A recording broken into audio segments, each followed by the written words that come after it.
Thank you very much, Dr. Soares. I hope you'll write that down and send it to my mother. I'd appreciate it. She always wonders what I do for a living, and that might help.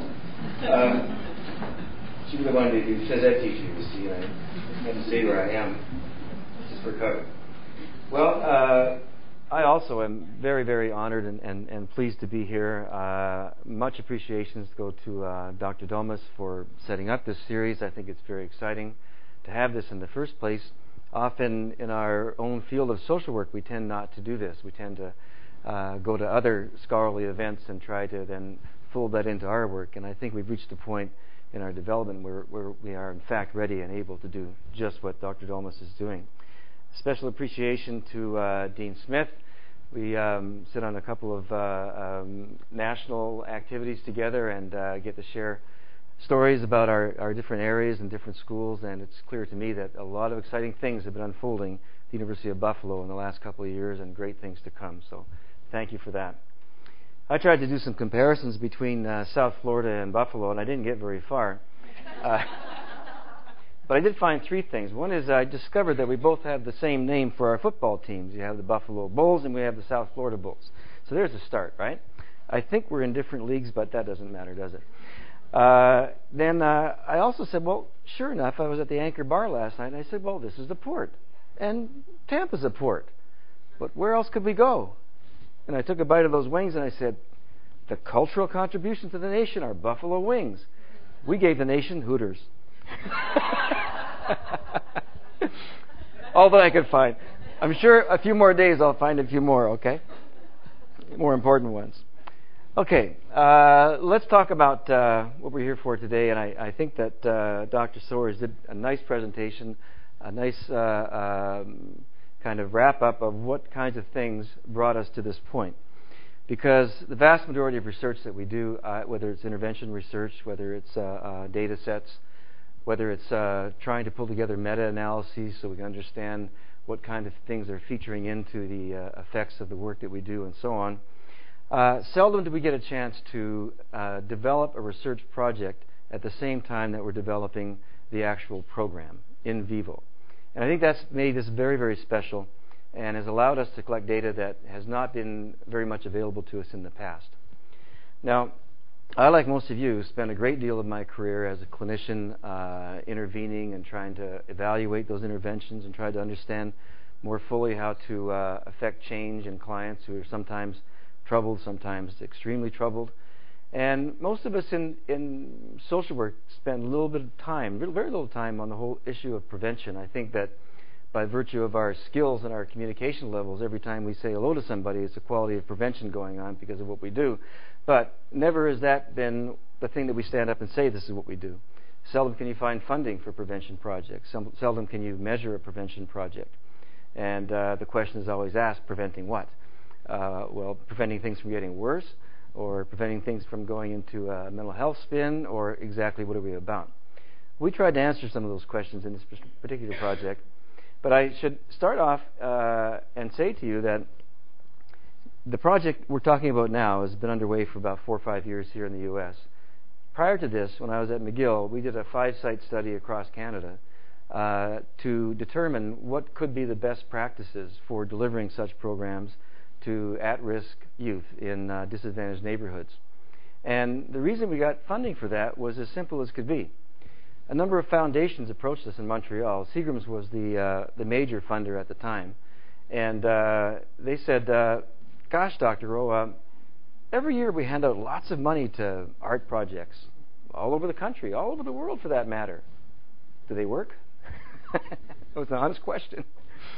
And he said, well, I said, well, I don't think anybody knows. I mean, it's a good thing. You get art, you get smiling kids, you get great pictures, but, you know, soon those programs shut down. If the person who started, that was excited about it, is gone, or somebody else moves in, or you lose your space for some other aspect, and they tend to be the first things that disappear. So they asked myself and my colleagues to see if I could set up a controlled experiment to determine some of those items. What are the best practices? Why do some work and some fail, and so on? So you'll hear some of that in the presentation today. So let's get started. Oh, that's the back. Let's go forward. All right. You're going to see lots of color in this presentation because you can't talk about art without talking with art. Now, all the art that you'll see in this has been produced by the children in the program. You'll see many, many pictures of their involvements, etc. All of these have been put through all ethical boards. Nobody's doing this without having gone through signed-off consents and assents and whatnot.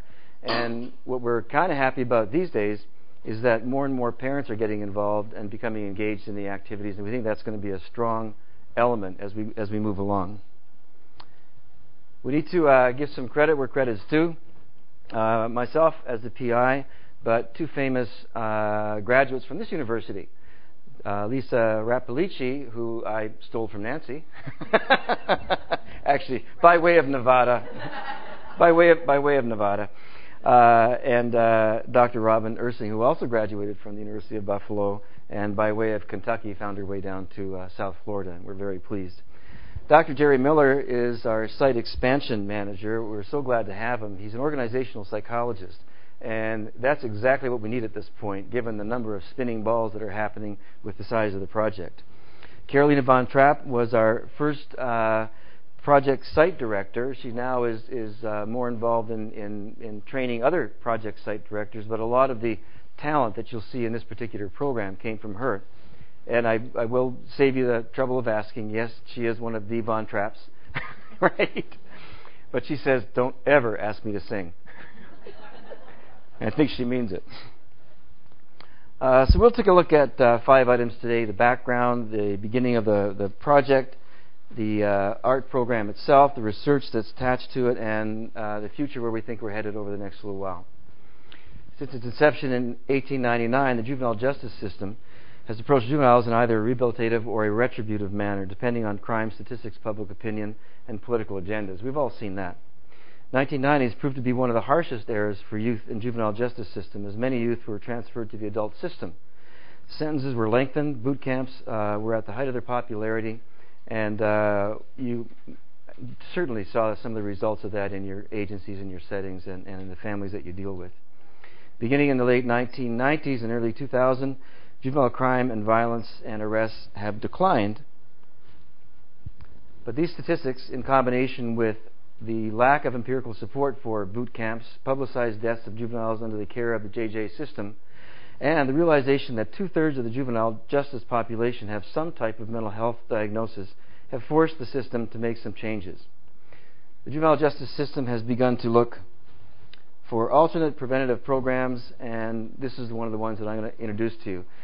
And I can tell you, we just had the most recent event in Florida last spring, when one of our boot camps, just before we shut them all down, 3 or 4 guards were caught on videotape beating a young 14-year-old boy to death who had actually just come into the boot camp, hadn't even been there for an overnight yet, and they were trying to help him understand how the rules went.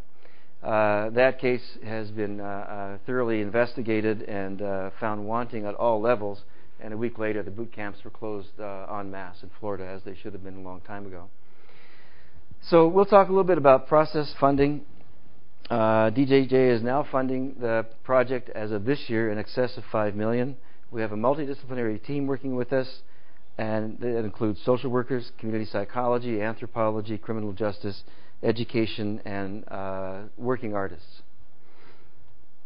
Here we have the partners would be DJJ up here, University of South Florida School of Social Work, the University Area Community Center, and BAYS stands for Bay Area Youth Services. They provide the case management for the intervention and diversion kids that we get.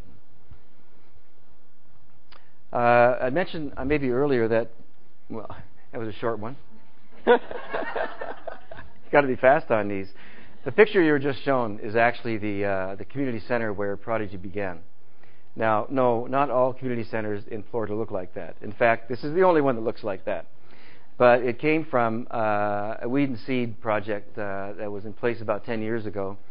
Right next to our university, we have a very poor area, and it was one of the 10 high crime areas noted in the U.S. in the early 90s, and it was nicknamed Suitcase City, obviously because nobody ever unpacked a suitcase. They just kind of paid the first month's rent and left when the landlord kicked them out. You know what that does to families. You know what that does to stability. You know what that does to children. You know what kind of a devastated neighborhood occurs in situations like that. Well, that's what we had. Very, very energized and visionary senator by the name of Victor Crist, not Charlie Crist, who's our new governor, but the name doesn't hurt. Victor Crist, who was just reelected yesterday for another 4-year term, really came up with this idea that if we could build a community center that wasn't in a church basement and wasn't built with leftovers but had the best of everything, the best equipment, the best facilities, the best programs, and the safest environment, then that is how a community is going to begin to see itself in a more positive light and start to say, no, I want to stay here and I want my children to stay here and I want to build a community. Subsequently, in that short 8 or 9 years, he's also added a GED high school, an elementary school, a social service center, a job acquisition center, junior achievement center, and a clinic. All that has come about in the last few years, thanks mostly to the drive of Senator Crist. But the center is the centerpiece, and this particular project, as he sees it, is the centerpiece of the center. It's an alternative preventative intervention for at-risk youth. We it's not limited to visual, performing, media, and theater arts, but those are main ones that we do. The project itself, or if you're in Prodigy, tends to run about 8 weeks, and the youth attend twice per week for 90 minutes after school. And that's a long way from, an hour a day in the analyst couch for 8 years, 9 years? Is that how it works? We think that most people can't afford those kinds of interventions these days, so we have to find more creative ones. The youth select from a variety of cultural arts, learn art skill, engage in a social program focusing on positive social skills and becoming positive community members.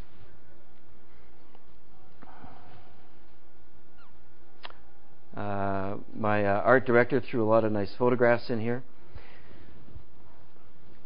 The conceptual framework, in many ways, it's using the logic model, and you'll find some simplicity, but you'll also find some informed simplicity in this. Art instruction that is structured, cumulative, sustained. Each of those are important words. Participation, demonstrated art skill, and task completion. Pro-social skills, communication, conflict resolution, problem solving, and cooperation, leading, of course, to self-esteem, self-efficacy, which allows for bonding to pro-social, peers, and adults, the ultimate, a decrease in behavioral and emotional problems. Seems so simple. How do you make it happen? Well, let's take a look. We have an artistic focus, visual arts, studio, media, photography, performing arts, dance, comedy, drama, drumming, piano, music theory. And we chose arts when we started these projects for a reason. We thought a lot because there are all sorts of recreation projects underway that happen. Lots of people have tried here come back to my phys ed roots again, the idea of getting kids involved that way. But most of those activities require a level of skill that not everybody has, and a level of skill to even start the game or even get involved. And if you're 5'6", you are not going to hit that basket at the same time as the 6'7" person is, and so on and so on. If you're fast, that's good. If you can hit a ball, good hand-eye coordination. But everybody in the world can pick up a pencil and a piece of paper and do something.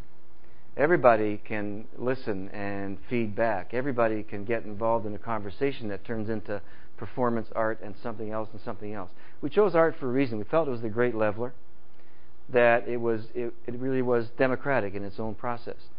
And so we really do have all these available, and the children really do choose their particular strength. We reinforce them, help them with that, guide them along in that, but it really does come back to their choice. So they're doing something that they want. I always like this one because that set of marimbas in my first month or two, my art director said, well, we need a set of marimbas. I said, well, how much do they cost? And they said, well, $12,000. I said, can't we just get something to bang away on? And of course, my colleagues said, well, Remember, the best of the best of the best. So sure enough, we sent away to South Africa, got those marimbas up there. Was I ever foolish? Everybody who walks into the room starts banging on them. First thing. Doesn't matter whether it's a parent or a child or even the staff. You know, they see those gongs and they start banging on the marimbas. So they become a central part of our program. Here's a critical issue. And it was one of the best practices that we gathered from the Canadian study and introduced in the American study and ultimately the program. We have artists teaching rather than art teachers. And we had worked with those artists to help them learn the kind of teaching elements and skills they need. But really what we're looking to do is to find mentors for these children. A lot of these children have experienced failure at school. And to go through another failure process after school doesn't make any sense at all. When they see a true artist who is practicing their craft right in front of them, they know the difference. And they can see that, and they can get excited about it. And there's no shortage of artists who want to get involved in programs like this, and with a little support and a little structure on our end, it adds to their life as well. And so that's exactly how we do it. The curriculum is becoming manualized. We've been working hard at that. It includes learning objectives for each staff. Instructors are trained in child and adolescent development, learning styles, child behavioral techniques. The current sites that we have, we started off with Tampa. A year later, we added Lakeland. Then a year later, we added Clearwater and St. Pete's. And now we're ramping up to 13 sites this year, which will include Sarasota, Plant City, Town and Country, another poor area of Tampa, East Tampa, another poor area, and Newport Richey. So that way we'll have both inner city, what I would consider to be median level population, and some quite rural areas. In fact, Plant City and Newport Richey are areas where you have a lot of migrant crop workers, pickers and whatnot, and it's their sons and daughters who form the gangs that get into the trouble, etc. And so we have specifically put projects in these places. And one of our elements is, yes, you have to use best practices, but you've got to use local cultural events and issues. What's important to your local area has to inform the program and how you're going to play it out. But you still have to play it out with all these other rigors in place, because these things we know work. And these things we know will carry the program on after and make it beyond just the individual.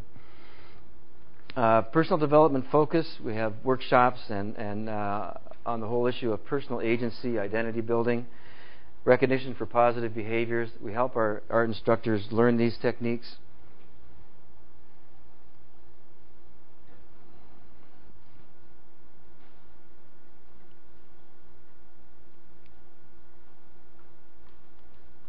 You may be starting to get a sense of some of the pride that these children have in their outcomes. Key program components. Item 1 has to be free. That's unquestionable. Item 2, transportation and snacks. Well, it's after 3 o'clock and it's before 6 o'clock. I don't know about the rest of you, but every teenager I've ever raised is hungry at that time. Here's another catch. Everybody thinks, well, gosh, we put it close to the school, or we put it close to the, the heart, the transit system in our place. I don't know which one you have in Buffalo. So what's the problem?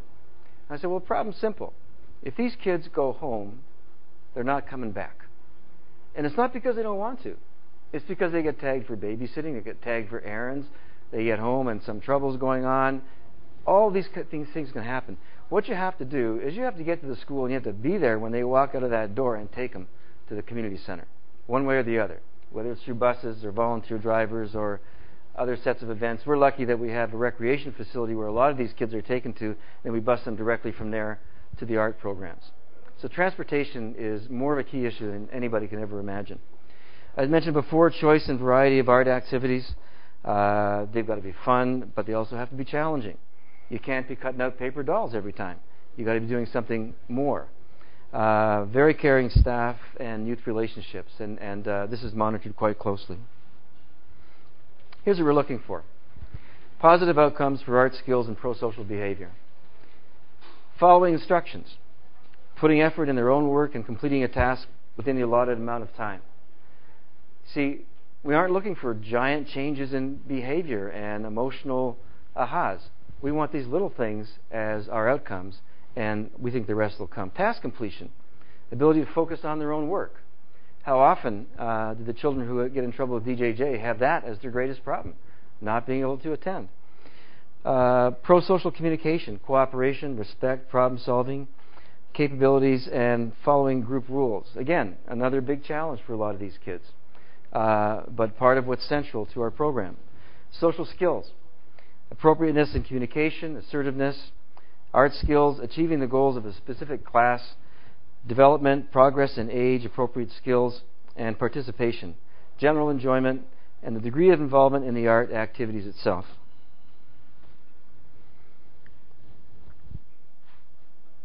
Now, I'm giving you, this would be, let's see, 0405 data at this point, which the prevention, intervention, and diversion research model. And the DJJ kids come in at the diversion and intervention levels.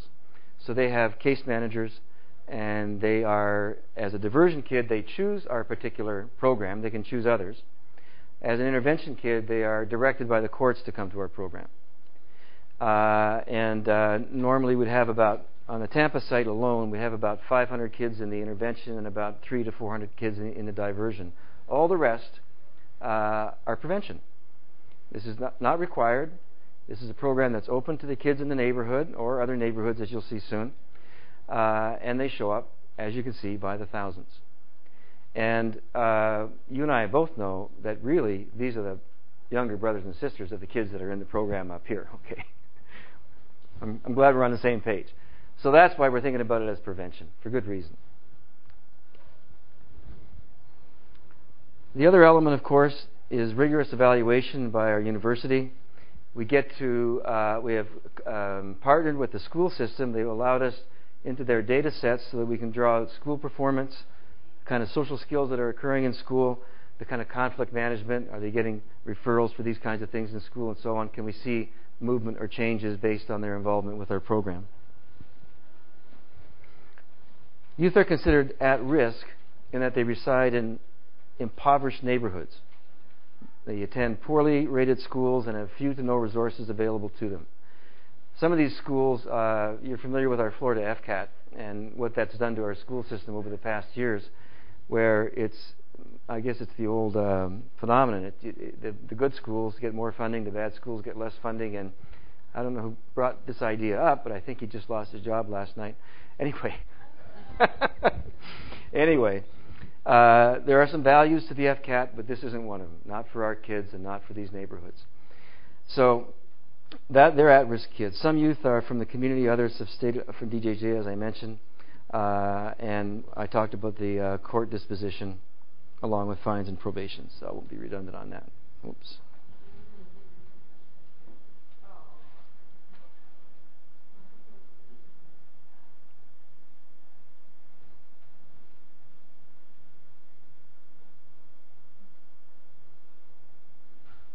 You can tell by the surroundings, the level of quality of the not just the outcomes, but the facilities themselves.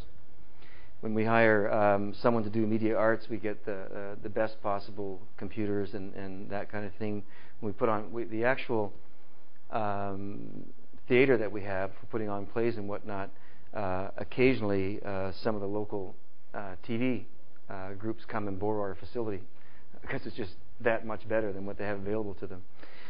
The objectives are to examine the effectiveness of the art programs to reduce delinquent behaviors, reduce substance use, and improve family functioning of at-risk youth. In addition, we wanted to know more about the youth who were attending the programs. We looked at both Tampa and Lakeland youth in that particular year.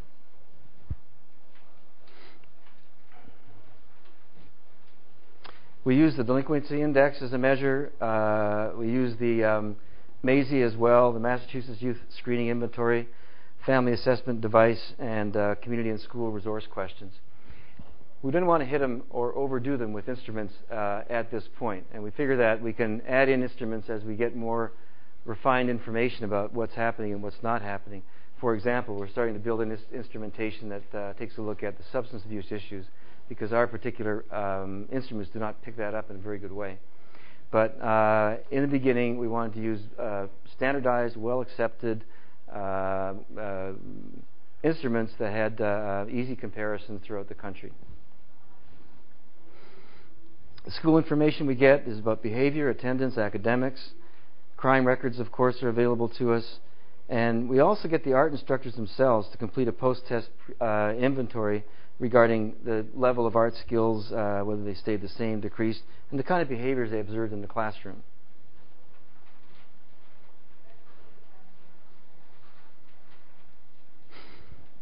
"95% of the youth in this study score in the mild category of delinquency behaviors.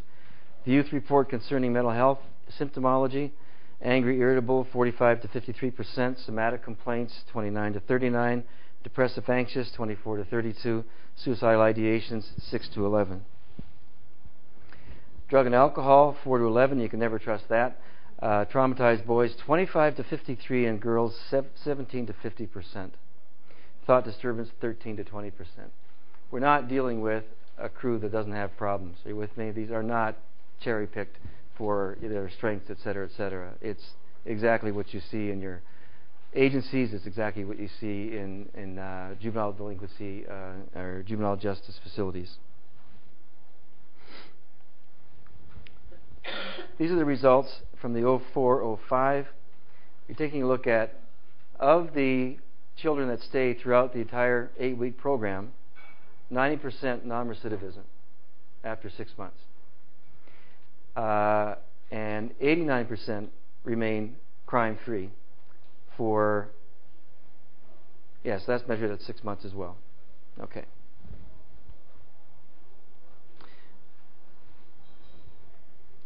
Maintaining program fidelity is our new challenge. Always, and you've probably experienced this in your own practice and area, that you can create magic. We can do it in our business because we get excited, we get the best information, we put together a team of wonderful, active and interested workers, and you create magic, and something magical happens. All your kids get better, and all these wonderful things happen. But the next year, one of you had to go off to school, and the year after somebody, went to have a baby, and the year after that you started getting tougher kids, and the year after that, and all of a sudden you start to look like every other program with all the same problems and so on. So what you have to do, obviously, is learn how to transfer magic. And that's what Fidelity is about.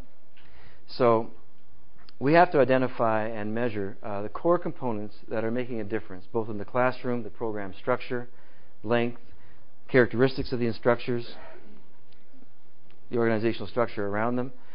When we took a look at the site of Lakeland, we found they looked a little different than our folks in Tampa. Tampa being very urban, Lakeland being much more rural.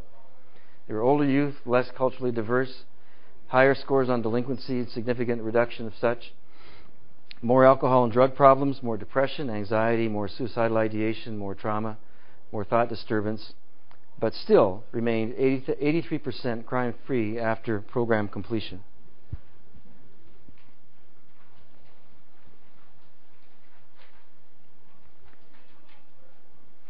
In Tampa, we had a much wider age range, much more culturally diverse, more of the angry, irritable youth, more somatic complaints, but again, 93% crime-free after 6 months after completing the program. That's an 8-week program, twice a week. We also are taking a look at the contextual analysis of the program impact. Many of you are familiar with the new technology of community mapping and GIS, asset mapping. That's a technology that we're using, trying to find out about the social and environmental stressors in low-income neighborhoods, but also how effective the recruitment strategies we have for these children are in terms of reaching them from the right neighborhoods. I've seen programs like this where you put a wonderful program together, and your first group that come in are the ones brought by their parents from other well-off neighborhoods that could have had these kind of programs, and it kind of skews the results. Secondary data were extracted from program records, geocoded, and census data and other aggregated public use data sets were used to map the conditions on the census tracts that we're looking at. This one might be hard to see. It just identifies the schools in the area. The yellow point is the university community area. This is Suitcase City. This is our one of the 10 most crime-ridden areas in the U.S. in 1990. There it is again, the tract itself. The university is then the next block over and covers up about the same amount of area. If you know Tampa at all, you go this way, you're into West Tampa, Town and Country's over here, East Tampa's over here. Youth participants are scattered across 56 census tracts. Despite this, over 1/3 of participants are concentrated within 5 specific neighborhoods. Social and economic conditions in these areas suggest characteristics of environmental distress. Average high school dropout rate among 5 tracts is significantly higher, 31%, than that of the surrounding county, 19%. Mean poverty rate, 5 areas, is more than double, 26% compared to 12%. And of course, the average rate of female-headed households, 19% compared to 7.8%.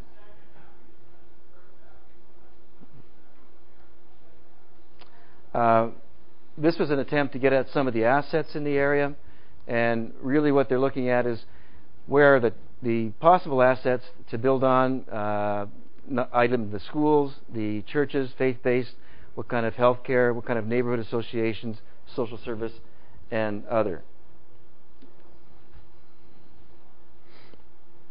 Median income for households, you'll notice that where the university area is in the lowest level, below $28,000. This has poverty rate, and you'll notice that it's the light blue, 24 to 43% are living below the poverty line in that area. And this is an interesting one. Population living in the same house since 1995, 10 years. And in the community area, you have less than 25%, between 1 and 25% living in the same house. That tells you a lot about neighborhood stability and how to keep things going. No history. This one has to do with the teen births total. And once again, the university area community scores high with 16 to 23% teen births in the area. So as you can tell, we've got all the problems imaginable for a distressed neighborhood. And what we're looking forward to is to continue mapping and to continue seeing how those things change or not over time. Not that you can tie it all to one program, because it really is a mixture of things. If you have a positive program, you start to build assets, then those assets start to build other assets. For example, at the end of the Prodigy program, we have something called a teen council. I guess other neighborhoods call them gangs. We call it a teen council because we actually hire these kids to come in and form what is a teen council to help be leaders in this particular community. And a lot of our Prodigy graduates go up into that particular teen council. And so there's a follow-through in this. You aren't just dropped after the particular program or the case is over or your particular case is over. So a key to success is determining whether children exposed to environmental conditions placing them at greater risk for offending are able to access our services. Can they get to our services? Social work has begun to use these, I already said that. This technology aids in the development of data-driven decisions, something that our Dr. Dolmas would be very supportive of. I thought so. In the future, we're looking to add some more what we think are promising practices. We'd like to continue to up our possibilities of success. We want to add some parental art groups and then identify any differences that might come out of that. So it's kind of the opposite, you know. Instead of getting the kid, get the kids involved and see if we can pull the parents in. Determine how long the kids need to be attending to garner the effects that we're getting. Expand the data collection to include 6 and 12-month follow-up. Find some better ways to measure substance abuse. We've talked a little bit about the calendar activity. Many of you might know about it. It was a bit new to us. It sounds like a very promising way to do that. Use future waiting lists as control groups. Prodigy represents a new and radical approach for JJ. It's an intensive demonstration project requiring a multidisciplinary approach. It's followed the steps for becoming evidence-based. Of the 11 items that are required to meet NIH standards, we now meet 9, and we're working on the other 2 as we sit. It's setting the parameters to become a replicable preventive intervention for at-risk youth for not just Central West Florida, but hopes for the entire state and possibilities for that and well beyond. Structured program that's asset-based youth development model, promotes positive identity building, pro-social norms, child-centered, promotes collaboration and cooperation, social purpose art, connects youth to community and family. Very often, if you're not familiar with the concept of social purpose art, we'll get a theme which may have something to do with neighborhood development, may have something to do with peace, may have something to do with the war in Iraq. All these different themes become the theme for an 8-session activity, and there will be visual arts, there will be plays, there will be media arts, there will be music and poetry, all done on that theme. And so there's another learning quality that the children are being engaged in, rather than just their simple piece. It's a collectivity. Prodigy, in simple terms, of course, a prodigy is someone who comes along and is really good at something, and then you take them and expand them, and they become a great virtuoso. Well, our belief is that there's a little bit of prodigy in everybody, and art is doing. So that's really the basis for our title and our program. Thank you.